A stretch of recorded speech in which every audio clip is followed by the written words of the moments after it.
بچوں، آپ کو سناؤں 3 غریب کسانوں کی کہانی۔ کچھ عرصہ پہلے کی بات ہے، ایک گاؤں میں 3 دوست رہتے تھے۔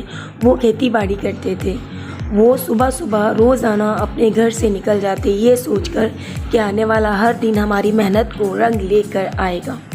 وہ زیادہ اتنی محنت کرتے تھے کہ انہیں اپنی صحت کی بھی کوئی فکر نہیں رہتی تھی۔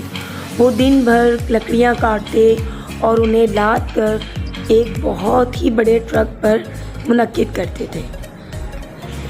سارا دن یہ لوگ اسی طرح محنت کرتے تھے، ٹرک کو فل لوڈ کرتے تھے، اتنا کہ رات ہو جاتی تھی انہیں، اور وہ اتنی رات دیر تک کام کرتے تھے کہ انہیں یہ بھی ہوش نہیں ہوتی تھی کہ بارش آنے والی ہے، موسم خراب ہے۔ پھر بھی وہ اسی امید میں کہ ہمارے گھر والے ہم سے خوش ہوں، وہ دن رات محنت سے کبھی بھی دل نہیں چراتے تھے۔ وہ بہت خوش رہتے تھے۔